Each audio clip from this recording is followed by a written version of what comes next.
about to enter another dimension. A dimension not only of sight and sound, but of mind. A journey into a wondrous land of imagination. Next stop, the Twilight Zone.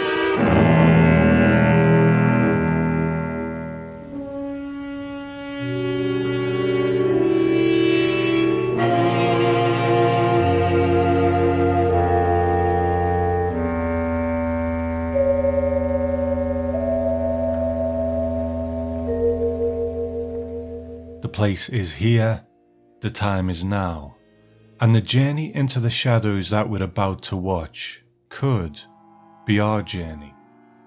But it definitely was the journey of my guest tonight. When he stepped in front of the camera to play Mike Ferris in the first episode of The Twilight Zone, Where Is Everybody?, he had no way of knowing that what at that time was another job for a hard-working actor was actually a walk into the history books. I don't think I can describe how happy I am to welcome the great Earl Holliman to the Twilight Zone podcast.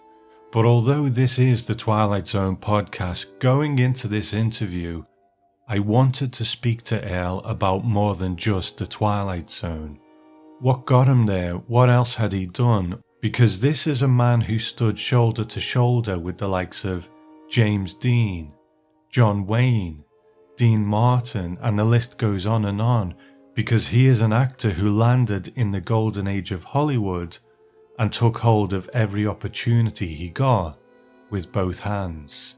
Now, when I spoke to Earl about setting up this interview, I don't want to embarrass him in case he listens to this, but he mentioned a couple of things to me. He said, sometimes when I get caught up in telling a story, I'll tell it for a while.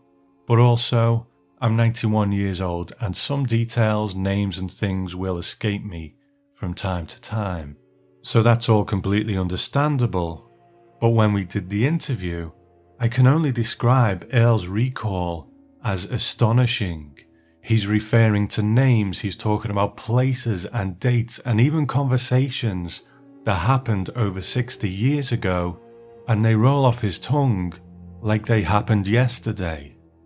And what I hope he realized by the end of the call was that he was concerned about talking too much, but to be honest, I hung on every word from this wonderful man and his magical stories of a place and a time that just doesn't exist in the same way anymore.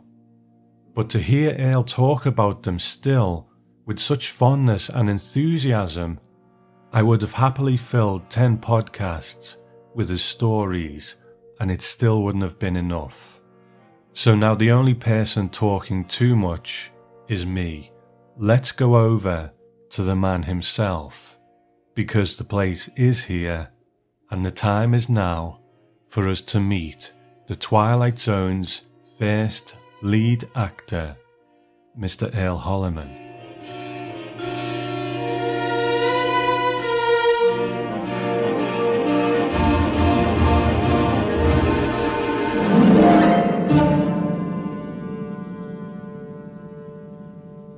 I know that you wanted to be an actor since you were 6 years old, didn't you? First of all, I have to preface this by saying I really am one of the lucky people in the world. First of all, I was the baby of 7. My real father, died 6 months before I was born, and the other 6 children were put in an orphanage. The mother was, she had been married off when she was 15, and now she was 30. And she had, in the meantime, had 7 kids, Wow. And the husband had been, he was considerably older than she, and had immediately, her brothers had kind of pushed her off into this wedding, and immediately he put her to work in the fields, and she went out and pulled cotton, and worked in the cotton fields and did all the work, and then went home and cooked the meals, and and then had 6 kids in between. And she had to wear dresses down to her ankles. He didn't want her to show her ankles. This was a hell of a life, Anyway, he died, and in the meantime, as I say, the other children were placed in the orphanage, and then the Hollimans, Henry and Velma Holliman. Henry Holliman works in the oil fields, and they were traveling through that area of Louisiana and visiting Velma Holloman's, when I say now this is will be my mother. So when I say my mother or father, I'm talking about the Hollamans. Yeah. And my mother, her baby sister Fanny also lived out there in the woods, and there was a farmer, and it was a poor family. It was as I said, during the Depression, and they came to visit, and Thelma Holloman was unable to have children, and they wanted a child very much. And Fanny, her young sister, told her about this baby that was up for adoption, and so she and the two of them got in the car and they drove to outside Delhi, Louisiana, out in the woods, Waverly. It was not really a town. It was just a cotton mill and a company store, on the highway. And they went to check and meet the woman who had the baby, and that was. Her name was Molly Frost, and they took me. She took me. I was a very sickly-looking thing. Apparently, I think I weighed 8 pounds. I was born, and 6 pounds. I was a week old. I was losing weight, and and they immediately took me to the doctor. The doctor said, "You don't have a baby here. You have a funeral expense." Yeah. And my Aunt Fanny said, well, if he's going to die, he's going to die. I'm going to give him a dose of castor oil. And she did.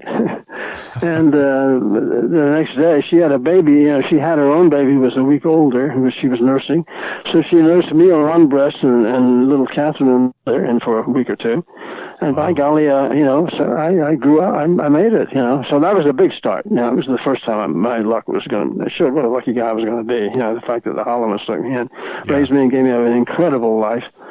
But all my life, I don't know where it came from. I loved to go to what we call picture shows in those days. Mm-hmm. And I think I never missed a picture show if I could help it. I just loved them.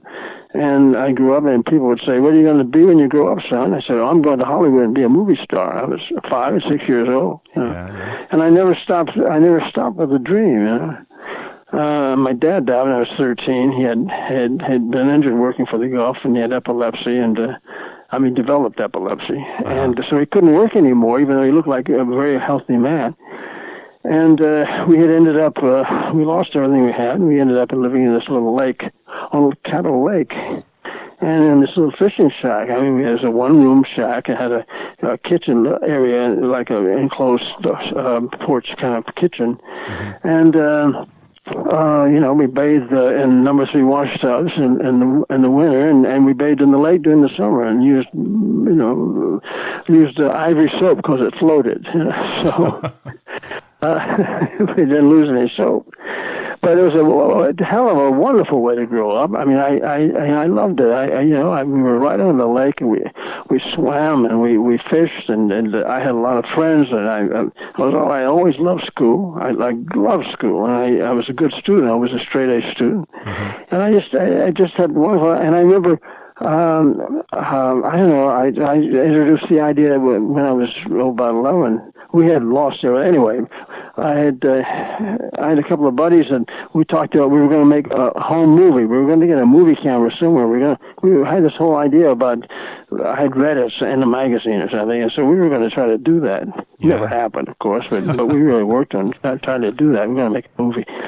But I always wanted to be. I ended up, of course, after my dad died when I was 13. My dad died, and I was 14. My mom and I moved to Shreveport. She got a job in a cafe. It served the only place for a serviceman after curfew. The only place they could eat in Shreveport, because it was the little bus station to get them back across the river to Barksdale Field, and they could be there. They weren't AWOL if they were there all night and took the first bus back to the base. So consequently, anyway, she worked there, and I worked for the longest time as an usher at the Strand Theater after school, and that was wonderful. I saw a lot of movies, and of course, at this time I was 14. Then I became student assistant manager. It was called. Okay. I was making 25 cents an hour. So big money. But my mother was working in this damn little restaurant. It was like a body restaurant. The biggest meal, the most expensive meal, was 25 cents. So you can imagine. Yeah. And it was run by Mom and Pop Flynn, and She worked from 4 in the afternoon pardon me, from 8 in the morning to 4 in the afternoon. She made $1 a day and 2 meals. And I'd come in and eat the donuts and eat most of her salary, but then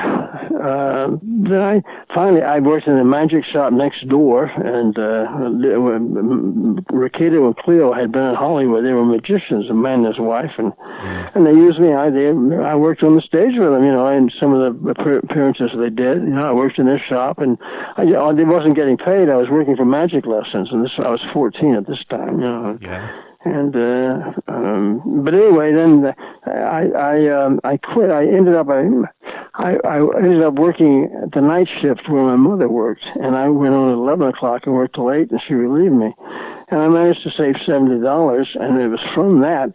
One of the soldiers there heard me say I was going to go to California. I was going out to Los Angeles to Hollywood, and he said, "Well, he and some other guys." He said, "Here's the address of my folks." He stayed at their place in El Monte. It was a suburb, and what he really meant was they'll rent you a room. Where they have a room for rent. And anyway. I sort of ran away. I'm just bubbling on here. Stop me when you want to take a breath. This is gold. But I was determined to get out. I had a buddy named Robert Shipp. Robert Shipp was prone to exaggeration. We were in the same class, but he'd gone out to visit his mother, who was separated from his father. His mother was out in California, in Los Angeles, and he came back talking about how he'd done this and all kinds of things, and how he'd been in a little movie. He really did, a lot of little fibbing, but he got me all excited about it. There was a thing at the time the war was on, and there was a thing at the time.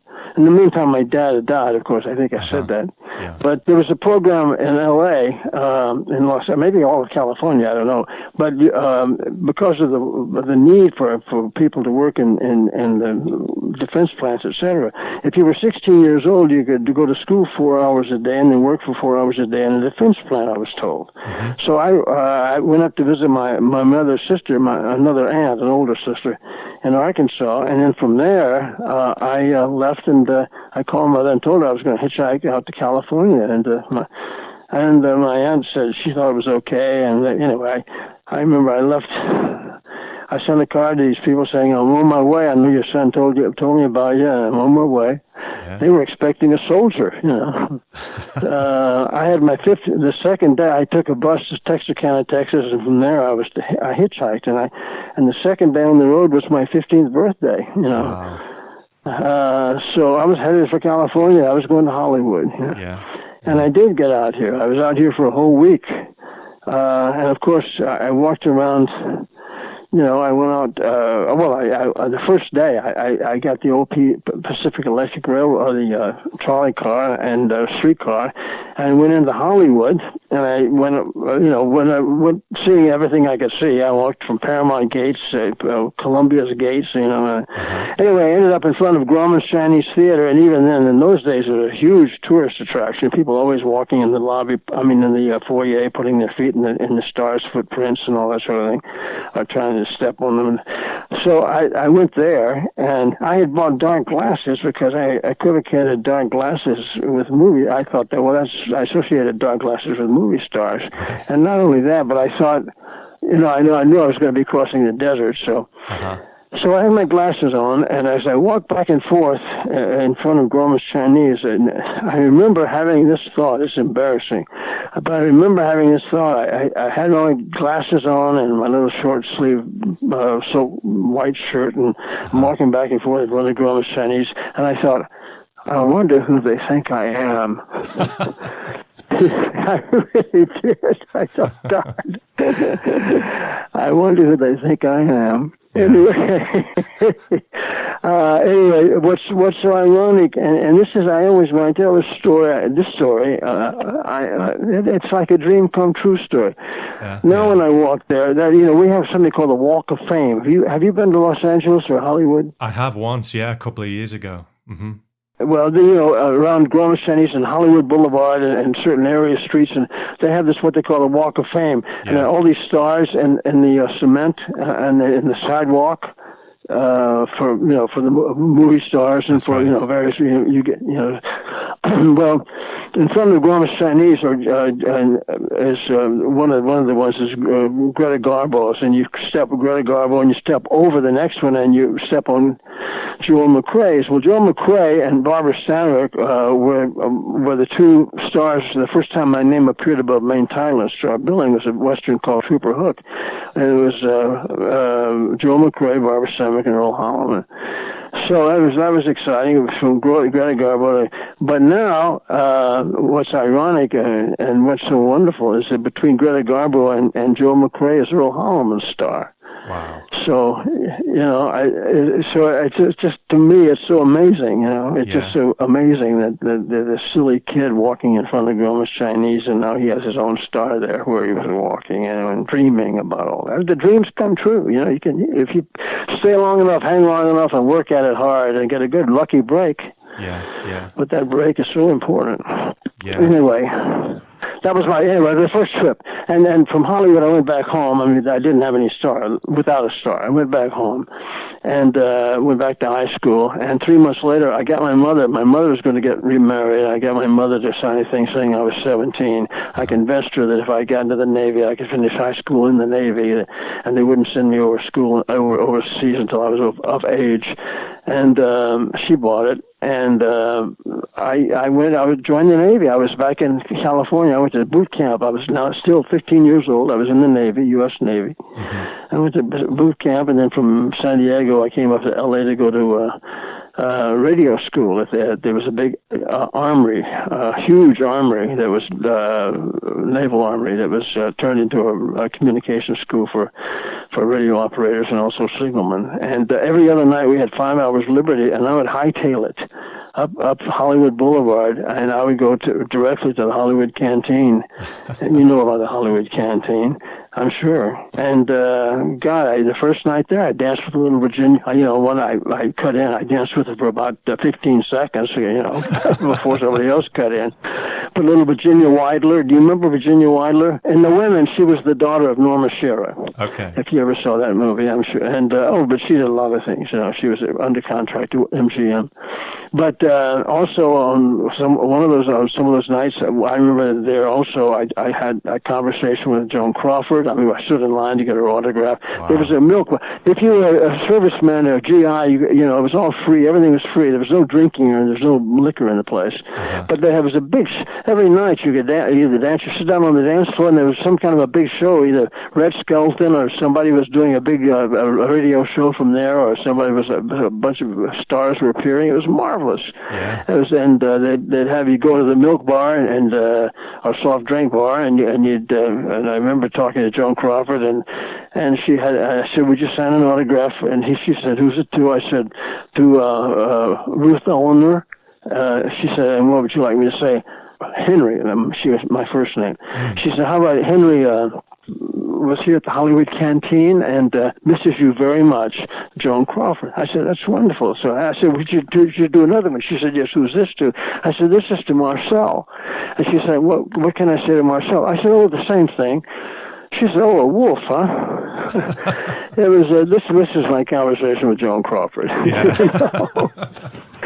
And I also had a nice long talk with, a long conversation with Susan Hayward, and Yeah. I mean, you could talk to the stars who were there, and I remember, and some of the people I talked to and saw there years later, I would work with, of course. Yeah. And my God, it was just incredible. I've had such an incredible life, and everything. It seems like everything has been.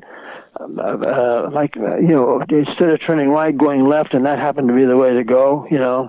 It was always. I always seemed to somehow make the right decision, and luck out of nowhere.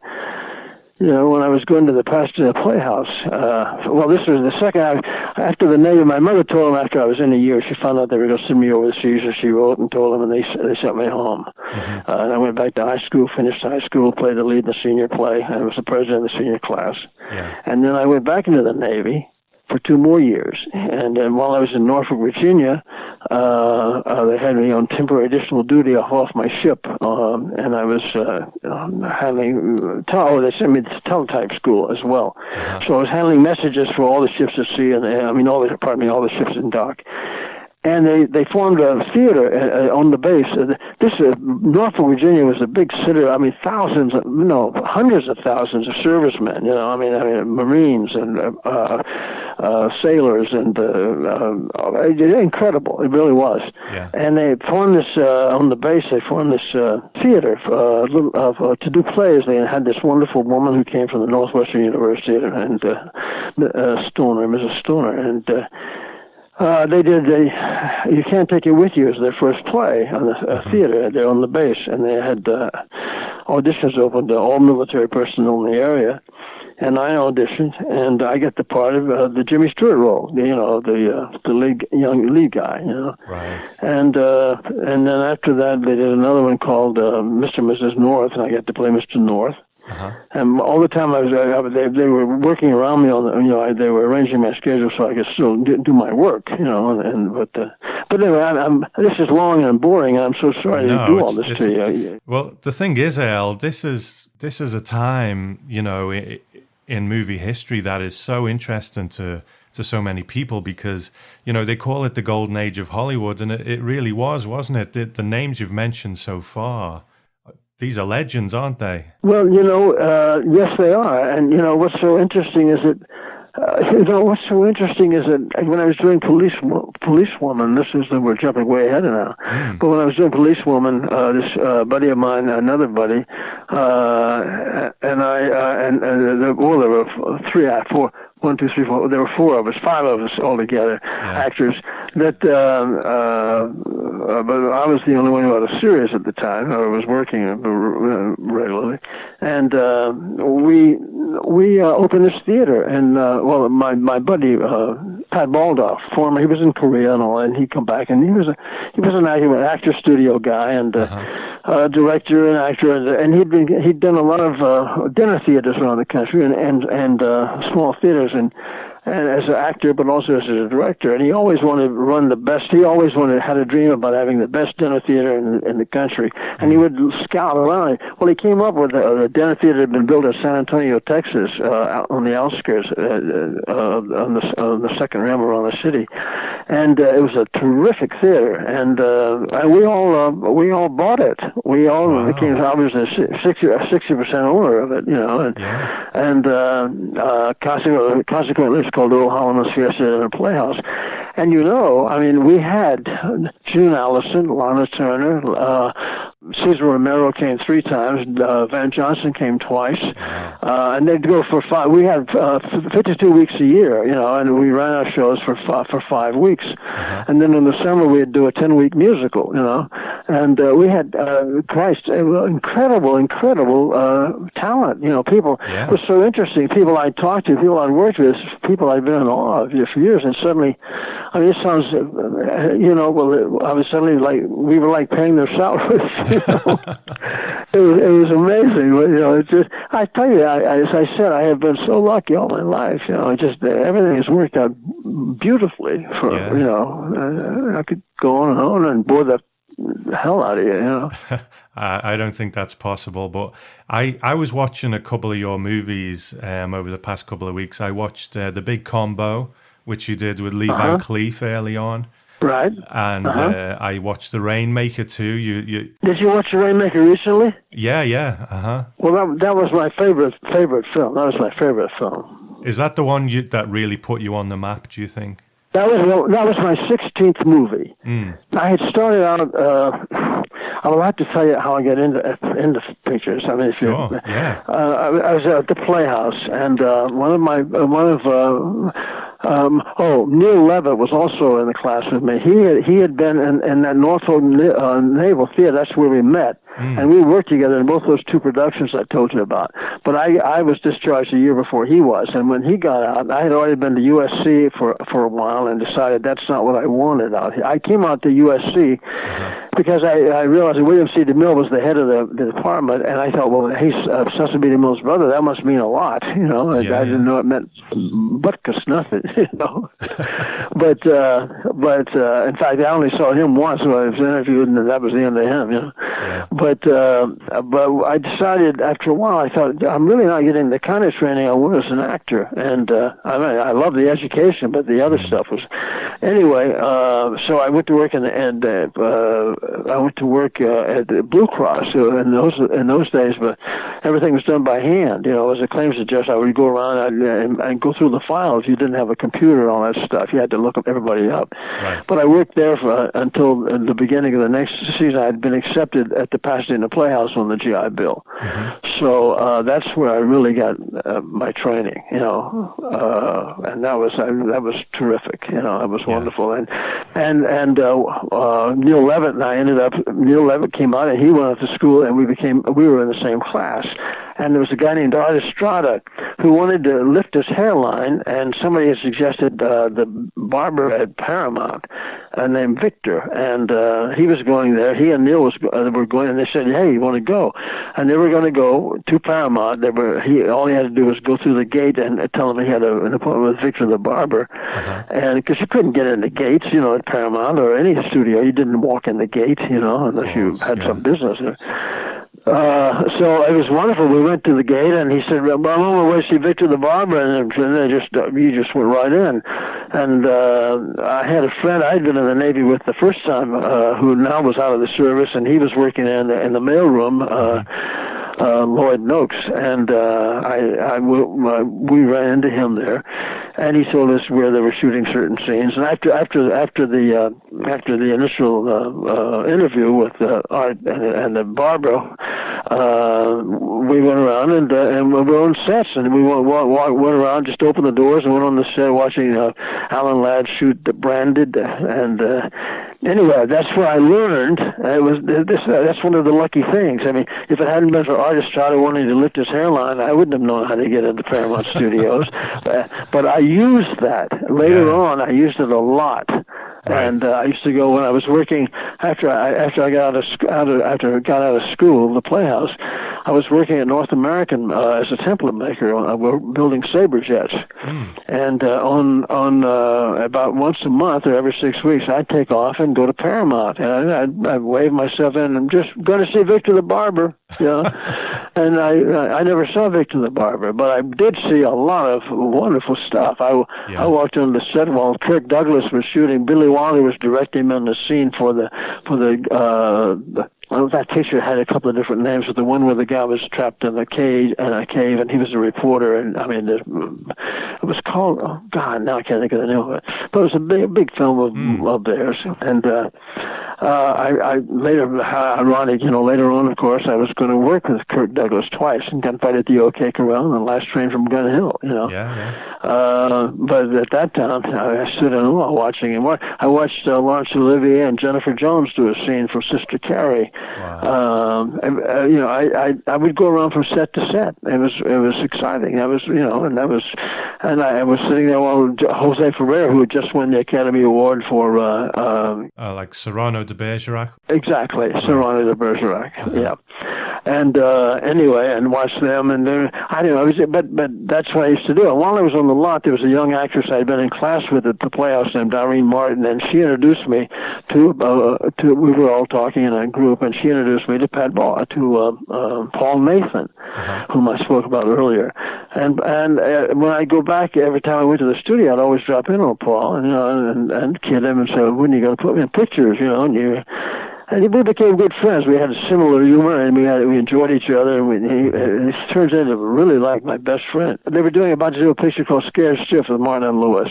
Yeah. He said, "Look," he said, "it's just a one-liner, but So he cast me as this elevator operator. And Dean Martin stepped out of the first of all, it was Jerry Lewis. Jerry Lewis stepped out of the elevator and said, "Which way is room 1401? I said, "Straight down the hall, turn to the left." Then Dean Martin did it a little later, straight down the hall and turn to the left. That's all I had to do. Later on, you could see me in the crowd in another scene. I had 2 days' work on it. Yeah. But when I was finished with that, I said, he sent me over to see the other two casting guys, and they were on their way to cast a picture called The Girls of Pleasure Island. They needed, the next day, they needed 25 guys, Marines, selling up at three girls, English girls in the window. And Audrey Dalton was one of them. There were three girls from England who had come over here to do this film. Okay. Paul gave me a good send-off, a good, to the guys, and they said, well, okay, and they sent me over to they said, the only thing is you got to get a haircut. Well, now I'm going to meet Victor the barber, finally. I just had a haircut, but not from him. So they sent me over and they said, give him a GI. Well, that's another lucky thing. When I got out of the chair, I had hair about a quarter of an inch long that hung down like bangs around the front of my forehead, and it was a GI Butch haircut. And it was suddenly with my big ears and my two little eyes and my 52 front teeth, and I suddenly looked like a character. All this time I lost all the what I thought were the good looks. And suddenly I was a real character actor. Well, it was the luckiest thing that ever happened to me. It took me 16 pictures to get rid of that look. I constantly was cast as this funny looking guy. Yeah. As a matter of fact, anyway, I went on the set the next day, and I had a ball. There were 25 guys. One of the extras was a guy named Robert Fuller, who later became a well-known actor, television series actor. Yeah.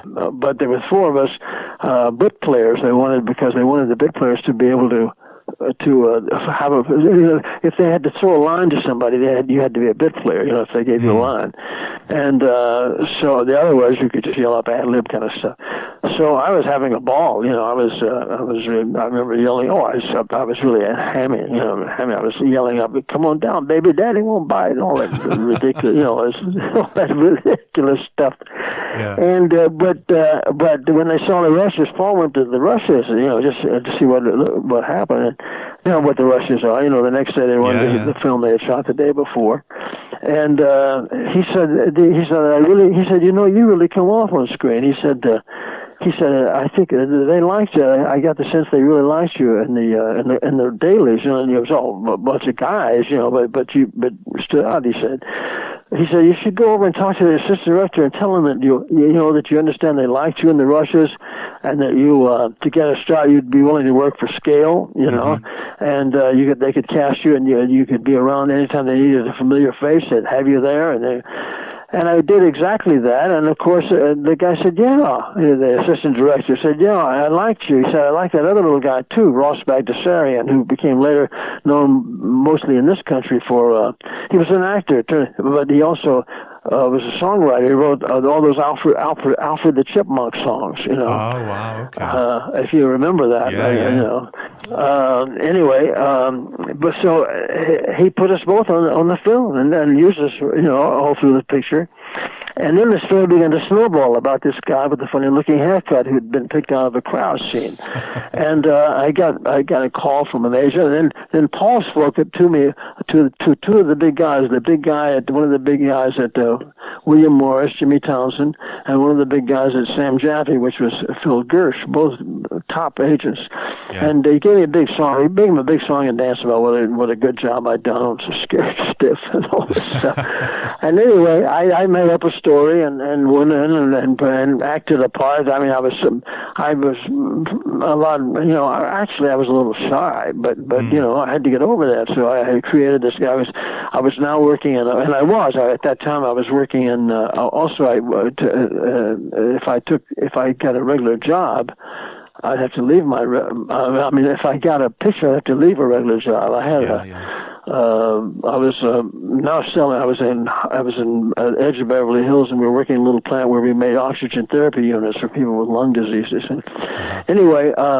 And I went and I told him about how I was working to be the president of this organization, and I was going to, I was really gung-ho, and I don't know. Anyway, Jimmy Townsend said to me at William Morris, he said, I like you. He said, I'd be willing to sign you. He said, but he said, I'd like to change your name a bit. I said, really? He said, yeah. He said, Holloman's a hard name to remember. But I said, he said, we're working on it. Anyway, I left his office and I went directly to meet Phil Gersh at the other office. And at the end of our conversation, I did pull the same act with him. And at the end of the conversation, he said, I'd like to sign you. He said, but I think I'd like to change your name. I said, I know Holland was a hard name to remember. He said, no, Holland was a good name. He said, Earl. He said, I don't like Earl. So I decided at that moment to keep my name, not to change anything. But he took me out, within 2 days, he took me out to 20th Century Fox. I met Robert Wise, who was just about to direct an action film starring Richard Widmark called Destination Gobi. And it was all took place in the Gobi Desert, supposedly. And about 7 Navy weathermen who were out in the desert, And we get involved with Mongols and all kinds of things. It was a very exciting film. And I got cast. They cast me. And it's funny when they were trying on wardrobe and they put a hat on me, and the producer turned to the director and he said, "Are you sure you want to use?" And he said, "That way you lose the hair. You don't see the hair." So that's what I'm telling you about the hairline. About the funny looking haircut. So that's how I got into pictures, and from then on, it was just one thing after another. And when. The thing about that, I was doing that Gunfight at the OK Corral, and I'd heard about the Rainmaker. I mean, I knew about the Rainmaker, and I'd gone to see it on the stage, and I knew that Albert Salmi had turned down. He wasn't. He told Hal Wallace he wasn't ready. He didn't want to do films at that time. Yeah. He had played Jimmy on Broadway. He was wonderful, and. Anyway, several people kept saying, we just saw the Rainmaker. I said, what a great part for you, Earl. A perfect role for you, what kind of stuff you've been doing. When the time came, I was working on the Gunfight. I was working Gunfight at the OK Corral. I was playing the deputy to Burt Lancaster. I was playing Charlie Bassett, his deputy. And I was down on location, and I had gone to George Stevens. In the meantime, I'd done Giant, of course, and George Stevens before I got cast in this. I had gone to George because I knew by this time I knew Hal Wallace, Yeah. And but Hal Wallace thought of me as I was 27 at that time, and Hal Wallace thought I was too old for the part, and chronologically I was, but I knew I could do it. But in the meantime. I went to see George Stevens, and he came out of the cutting room, and because he was such a nice guy. I loved working with George. And I told him about this part, and I told him how desperately I said, is it possible you could show him some of the film on Giant to let him know that I can play younger? And he said, yeah, I'll do that. He said, promise me. But unfortunately, there was a feud going, and had been for a long time, between Jack Warner at Warner's and Hal Wallace.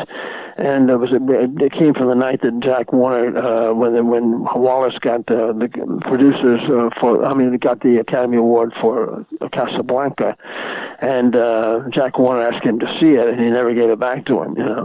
So, but anyway, they had this little kind of running feud, and Jack Warner wouldn't let any piece of the film of Giant off the lot. He said no. Even though it was George Stevens' big deal. But Warner's wouldn't let off the lot.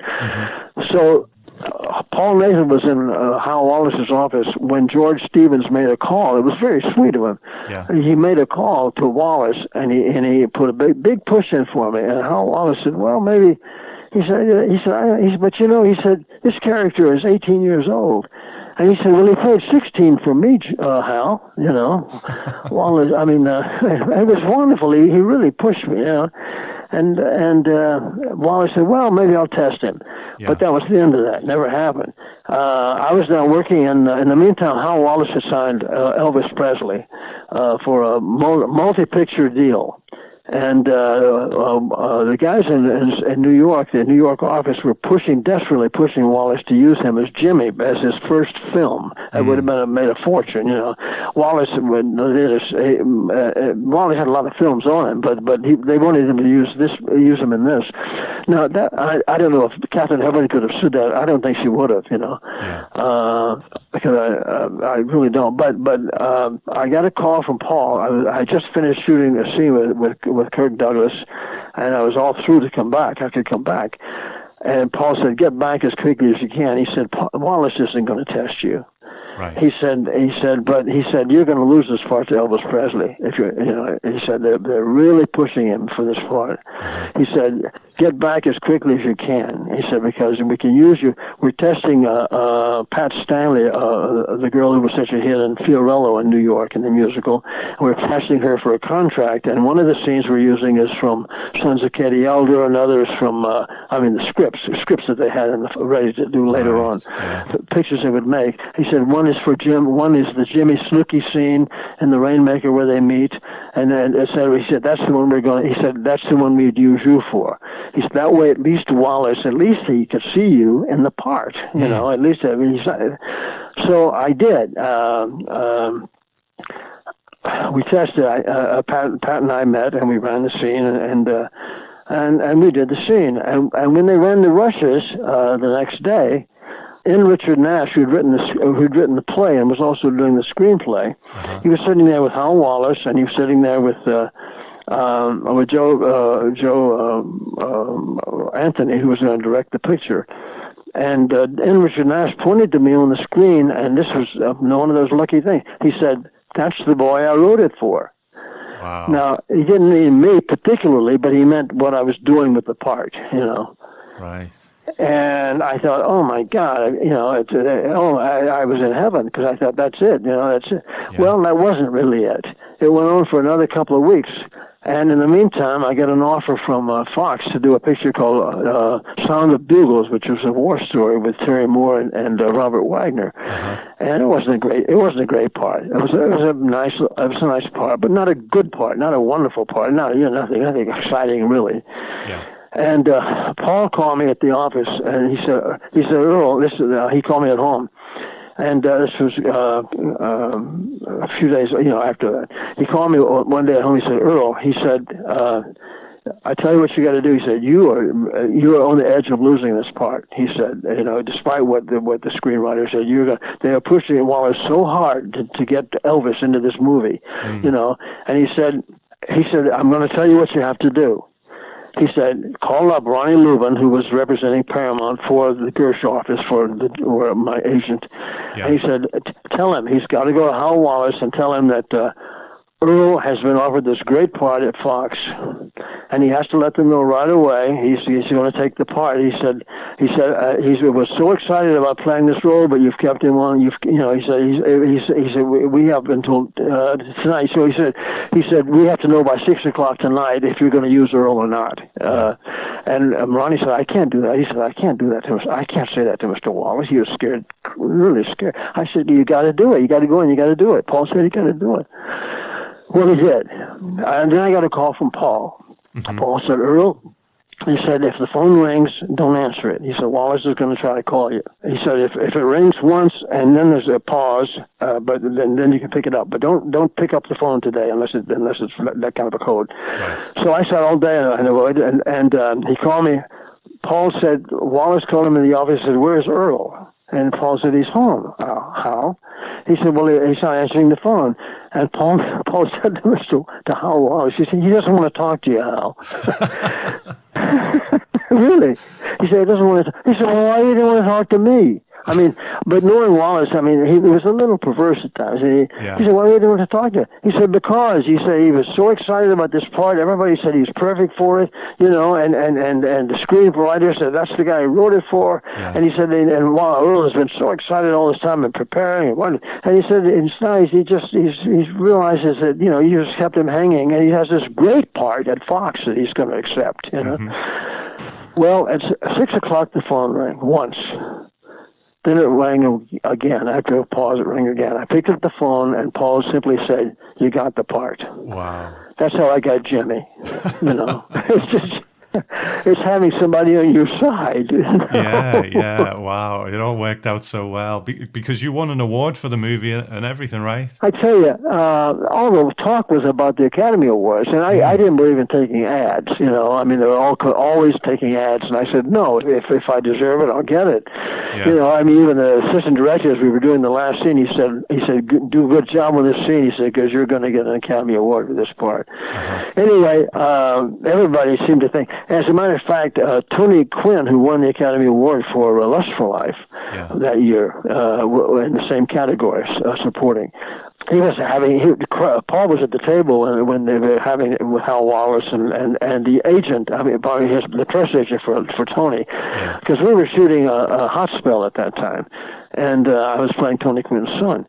And the press agent pointed to me. He said, "There's the one. That's your competition right over there at the next table." Yeah.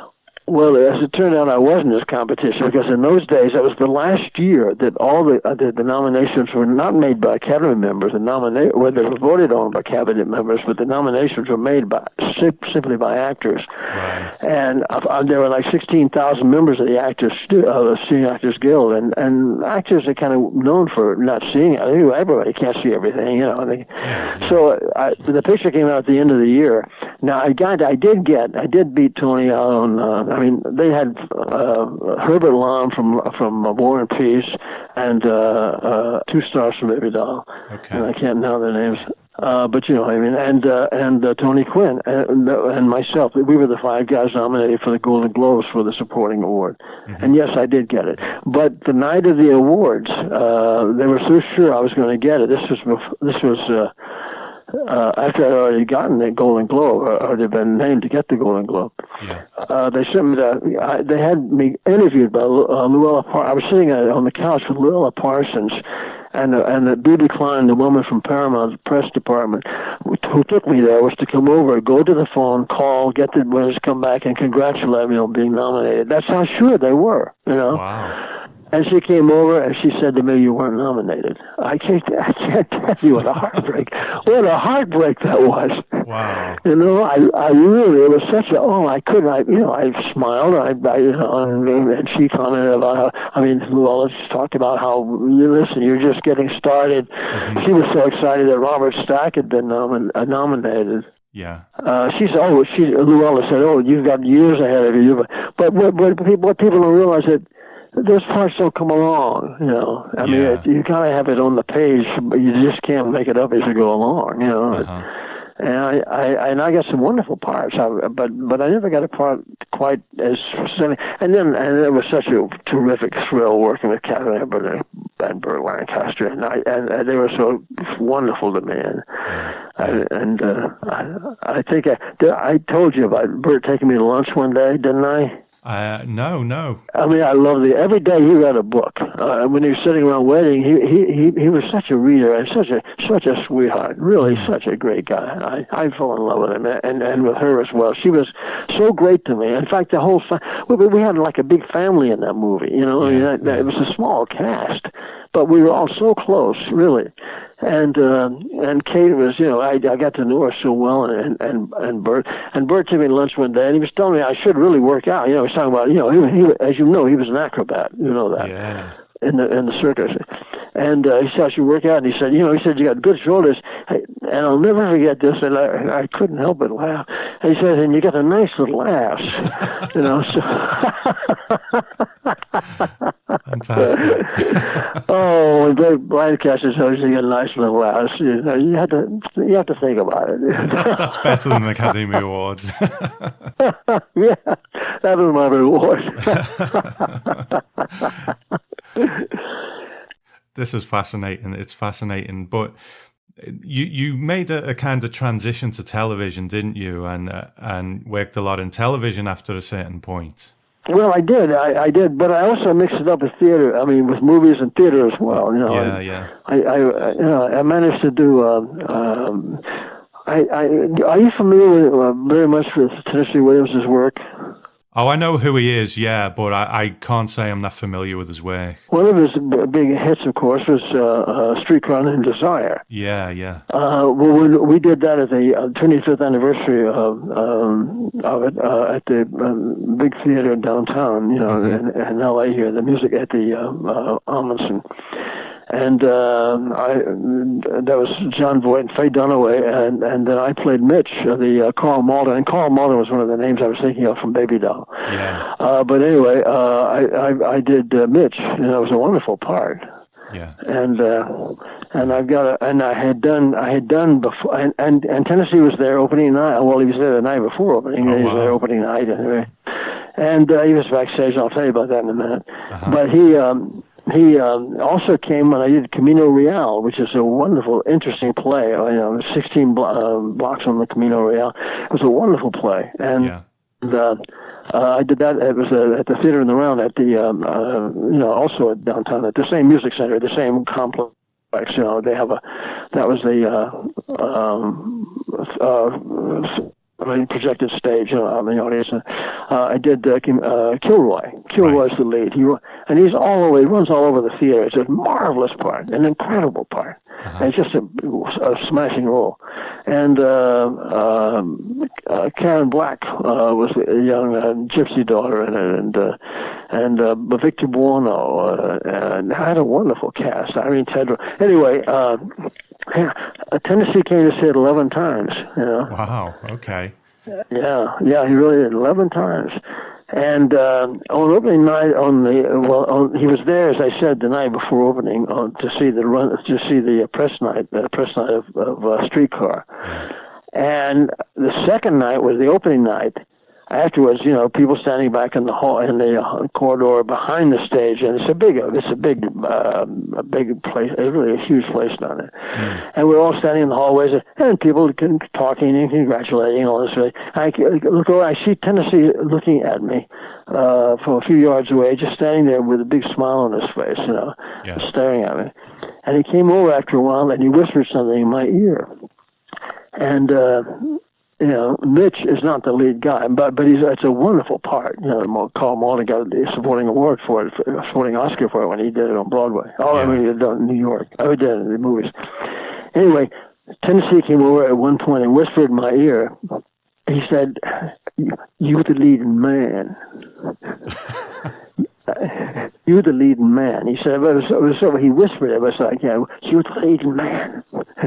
It was, as opposed to John Voight, that's what I'm saying. That's a compliment. And it was, I loved it. And then, that was the first night. That was the first night that he saw it. After opening night, and I had it on my table. I had a telegram from Tennessee for opening night.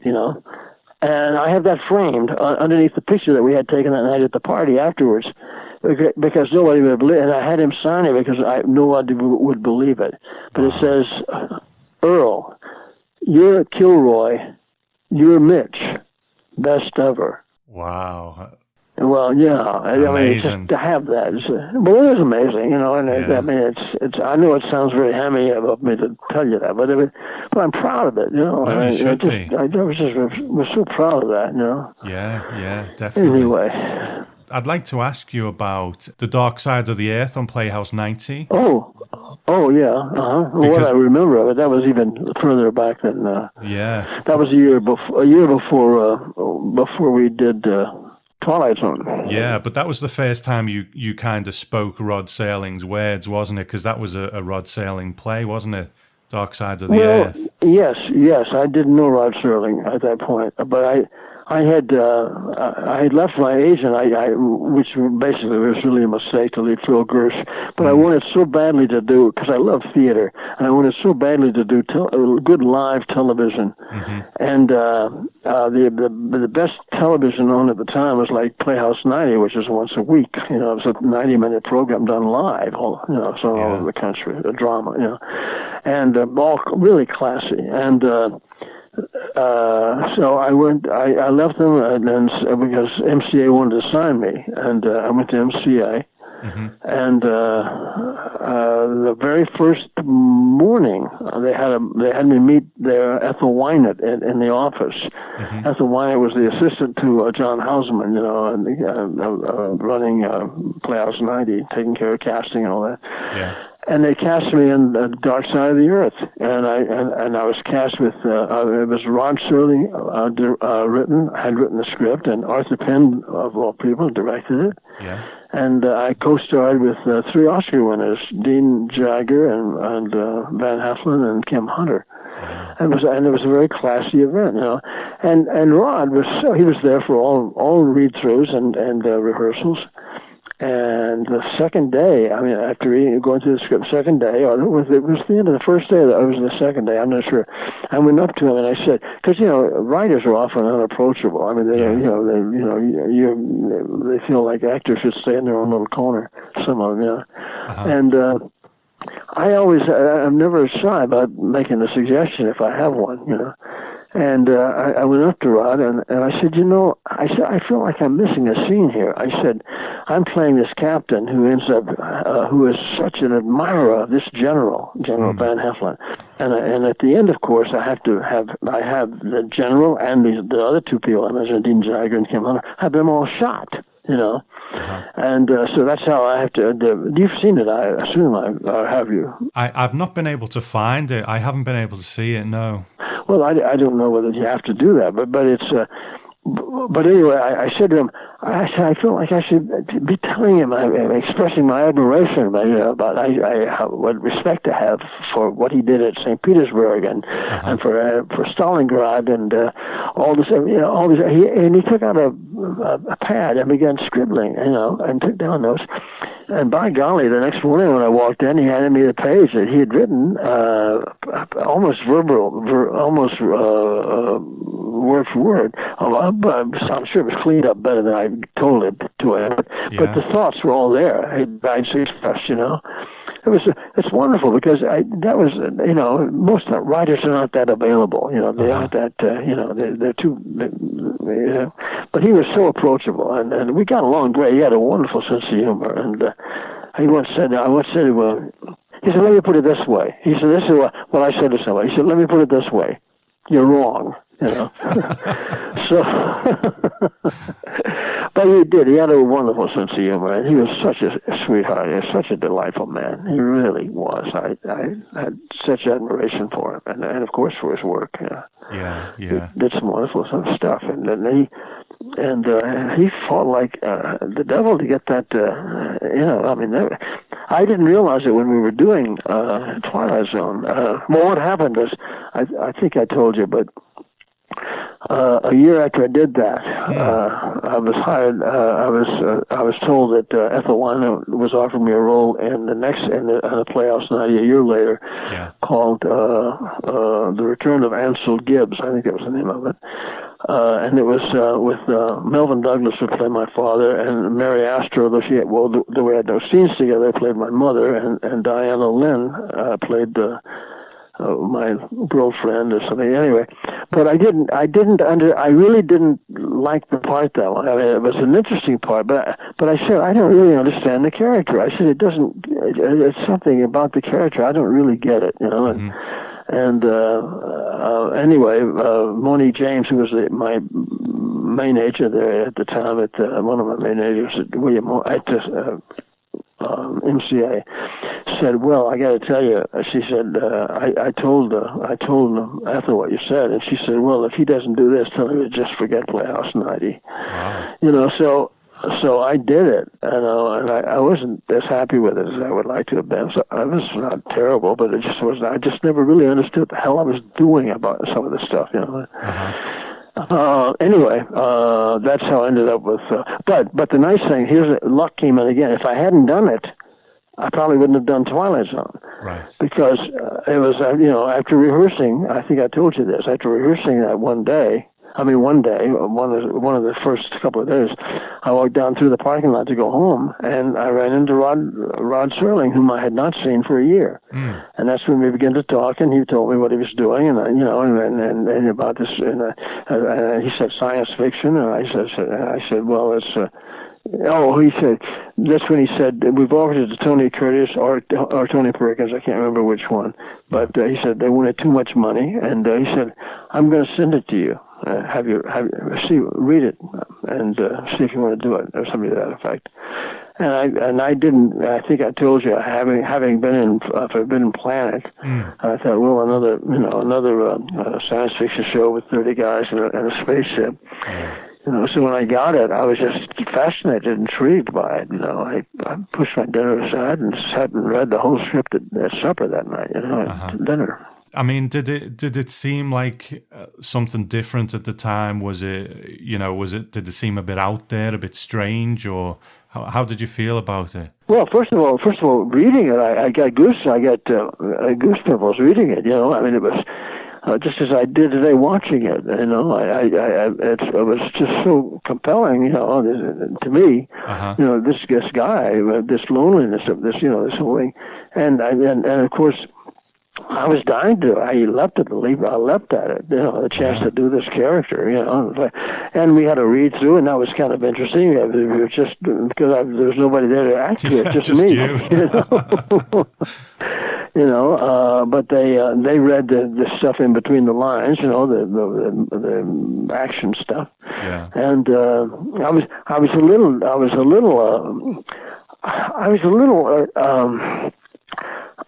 concerned because I'd never done. I had somewhere along the line I did a 2-character play. I don't know if it was before that or after that. I think it was before though. The one with Sessue Hayakawa. And I told you about that, didn't I? Mm-hmm. Well, Sessue Hayakawa. Did you see the Bridge on the River Kwai? Oh, of course, yeah. Uh huh. Well, he was the colonel of the prison camp, but he was also back in the end of the 20s and in the 30s. He was a big star here in Hollywood. I mean, he was a big star. And when the war broke out, he went to live. He was torn between Japan and the United States. Mm-hmm. His allegiances. So instead of that, he went to Paris, and he lived in Paris all through the war till the war was finished. And took up painting, became an artist. A very interesting man. Mm-hmm. And he was coming back to appear at the event for the Academy Awards at that time, or he'd be in the country for the Academy Awards. Anyway, it was all about that. And they had lined him up to do this 2-character play. Yeah. Where the Japanese about the two enemies. I bailed out of an airplane, a crippled plane, and ended up on an island in the Pacific. It turns out there's one Japanese soldier left on the island, and bitter enemies. And first, and how we're drawn to each other, how close we become, et cetera, et cetera. Mm. The gimmick was that he only spoke Japanese and I only spoke English, and this was for an hour. Interesting. Without subtitles, as I recall. I see. But it was very interesting. It was a challenge, Yeah. Because that means I was trying to convey thoughts, and it was wonderful, and it was an exciting thing to do, really. Mm-hmm. So I think it may have come after. I'm not sure they came after it before, yes. but I'm not sure about that. I think it came before. I see. It was a challenge, and every time I wanted to discuss the character, I thought, I've got to get into this. I've got to do some some heavy work here. And every time, we never had a chance to really discuss the acting with the director, with Robert Stevenson. Yeah. And we started shooting, and every time I'd go up to Bob to talk to him, I may have told you this, but he usually had to go answer the phone. He was always on the phone.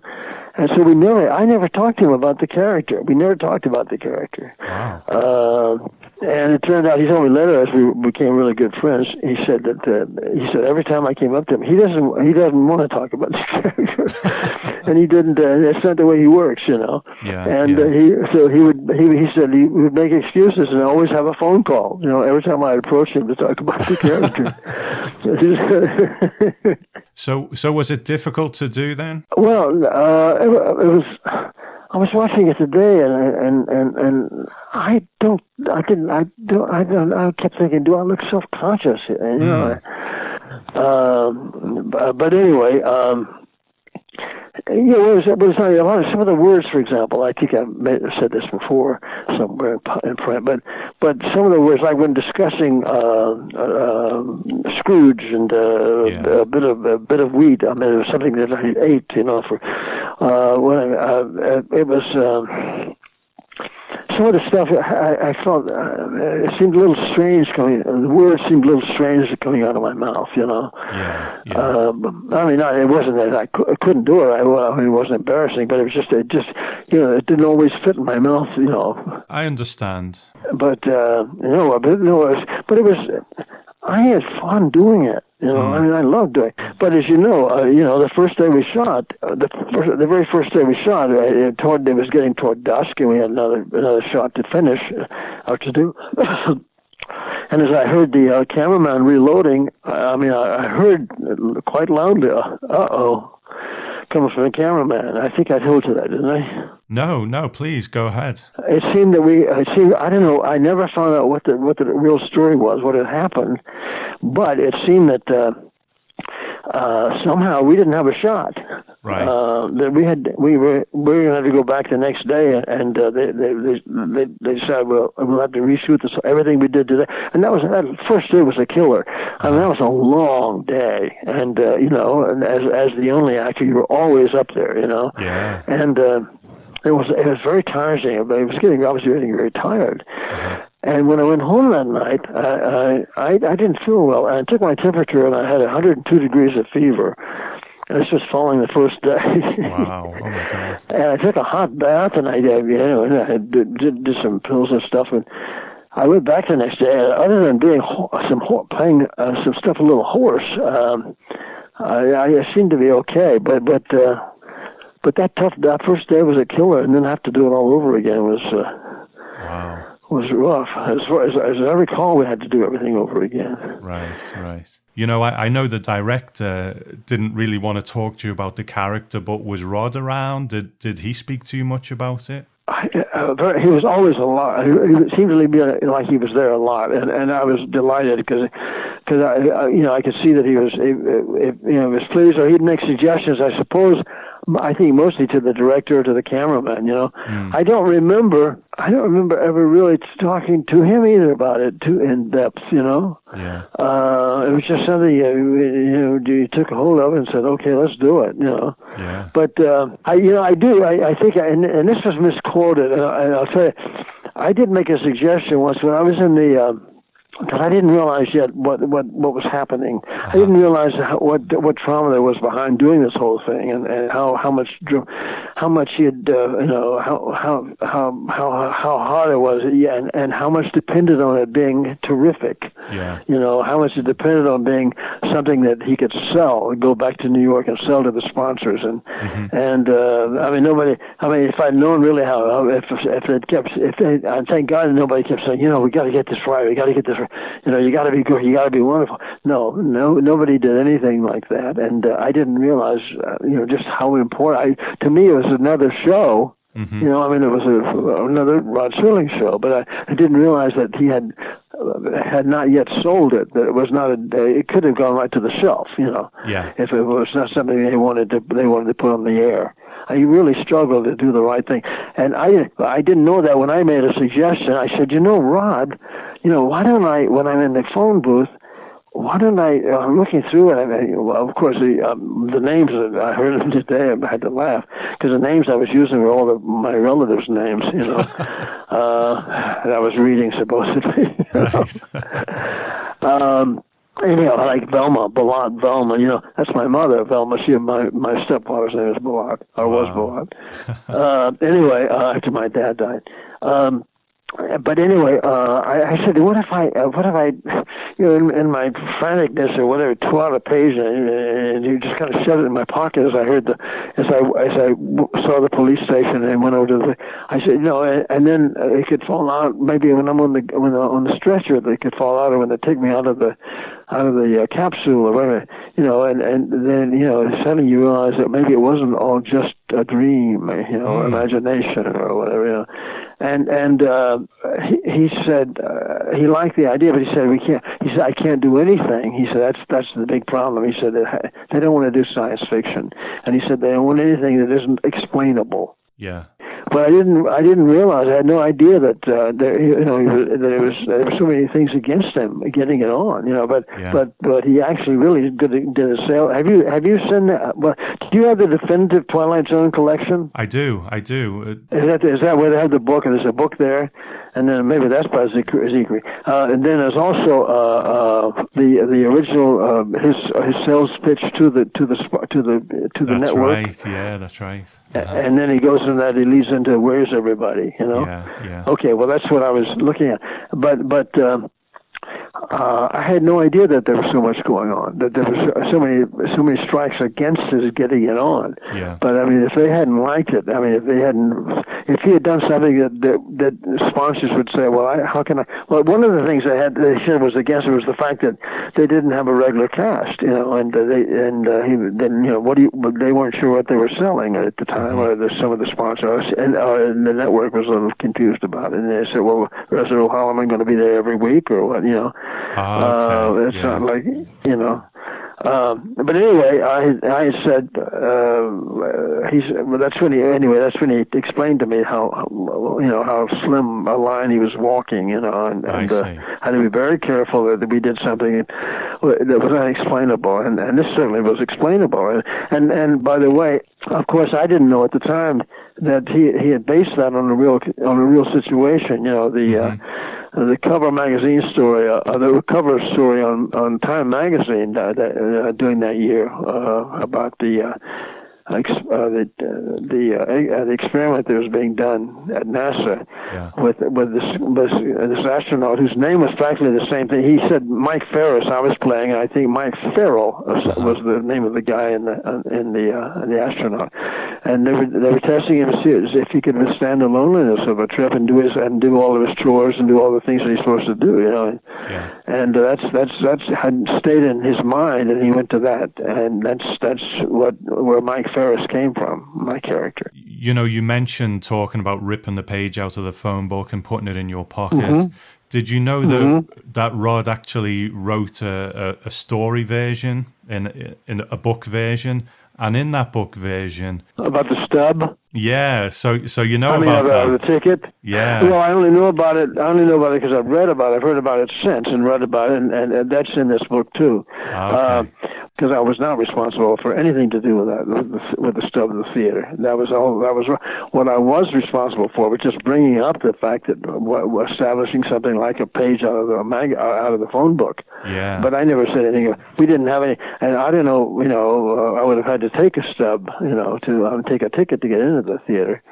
There was nobody there to sell me a ticket. I would have had to reach in and get a stub ticket. But no, it wasn't. I had nothing to do with that stub. With the ticket, but so I was. I hope nobody ever thinks I'm trying to take credit for something that Rod, was of Rob's work. That he. Rob was capable of making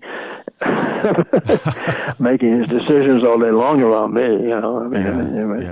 But I wouldn't have dared even say that if I had not known how available he was, And he's always open for suggestions, So before we spoke, you were actually watching the episode. So how does I was watching, yeah. How does that feel now? What do you think of it? Well, I've seen it a number of times through the years, but not really lately. Sat down and I don't remember. It's been many years. I don't even remember if I ever really saw. I never saw that sales pitch that he does before, and talking about the three of the shows or four of the shows that they would be viewing some of his stories, Yeah.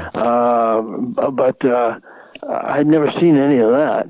Yeah. But when Where's Everybody came on, I found myself reliving all those moments. And also I guess it's my old age, but I certainly had tears in my eyes watching it. Yeah. It brought back a lot of sweet memories and fun. I don't know. I was watching this. I was Mike Ferris partly, and partly Earl, and whatever. But I was enjoying it a lot. And I was just, as I said, I was just giving myself that ice cream parlor bit, Yeah. Well, I know you did the DVD a few years ago, didn't you? The DVD commentary. Do you think that might be the last time you saw it? I know. At the time they called me in to do when they were going to release or re-release the Twilight Zone. I think it was the beginning of that sort of thing. This was a handful of years ago now, and and he asked me to do a running commentary. I had never done that, and then I wasn't really prepared to do that, and I really did a lousy job of watching the show and commenting on it as I was watching it. I really had I was not educated as to all the ins and outs and things that maybe I should have talked about. But I thought I was pretty dull. Hopefully that wasn't what you heard. No, I think you're too hard on yourself, Al. It was a good commentary, believe me. It was a good one. Al, it's been such a pleasure to speak to you, and I know that you've spoken about the Twilight Zone before in interviews and various things, and I'm sure you will do again. But considering what a monumental show the Twilight Zone became, and you were the first person on screen, you were the first leading man, I just wondered what's your final word on the show and what it became. The night that CBS premiered the first episode, Where Is Everybody?, of the Twilight Zone, the audience heard Mike Ferris, who was lying on his gurney, look up at the night sky and yell up to the moon, "Hey, don't go away up there. We'll be up there soon, so don't go away." That was October 2nd, 1959. And in less than 10 years later, July 20th, 1969, more than 1 billion people on Earth listened and watched as an American astronaut named Neil Armstrong stepped off the lunar landing module, Neptune, uttering the following words: "One small step for man, a giant leap for mankind." Promise made, promise kept. Welcome to the Twilight Zone. Wow. Al, I've got tears in my eyes, to be honest. That was beautiful. That was absolutely beautiful. Thank you. I feel honored to have actually been here and heard you say that. But I want to thank you not only for speaking to me today, but, for the happiness that you've brought to millions of people during your career. And from the thousands of Twilight Zone fans, thanks for being our first leading man. We'll always love you for it, and it is one of the great honors of my life that I got to talk to you. So, Al, thank you so much. God, you're certainly welcome. You're much too kind. But thank you for listen. I am so proud to be a part of something that Rod Serling created, and especially this. I get letters from all over the world now about the Twilight Zone, and I am just so honored to be a part of it. Thank you, Rod. After I recorded that interview, I sat for a moment and reflected on what had just happened. Doing this show has afforded me some amazing opportunities and experiences. And just when you think that you've peaked, you get an opportunity to speak with the great Al Holliman, and to hear him say those beautiful words at the end, it really doesn't get much better than that. And it really was an unforgettable time and an unforgettable experience with a great and wonderful man. So thank you, Al. I hope you hear this, but thank you so much. You can't imagine how much that meant to me having that conversation. But I also have a good friend of the show to thank for making this happen, and his name is Ed Montalvo, and he's one of the friends I met over in Binghamton last year, and he is a Twilight Zone super fan, so much so that he and his collection of Twilight Zone memorabilia is going to be featured on a television show in the US called Collector's Call, which is on the channel MeTV. And it premieres on February 2nd, 2020 at 9:30 p.m. Eastern or 8:30 Central. And I hope to get to see it somehow, but let's show Ed our thanks for making that interview happen and check out his wonderful collection on Collector's Call. So that's MeTV on February 2nd, 9:30 Eastern. And Ed, I really cannot thank you enough for setting that up. Now we're just about to dive into our first episode of Season 4 of The Twilight Zone, and you still have time to get your thoughts onto the show by emailing a voice clip of about 5 minutes or less to tom@thetwilightzonepodcast.com. And we are talking about the first episode of Season 4 called In His Image. So this is a slightly new way of presenting the listener feedback section, which I'm going to try out. So please, if you want to chime in, please do. But before we do that, I'm going to put out an episode of the podcast that I created for Binghamton last year to celebrate the 60th anniversary. And it was a completely redone version of the first Twilight Zone podcast, looking at Where Is Everybody? So to celebrate this momentous occasion of having the great Earl Holliman on the podcast, that's what I'm going to put in the feed next.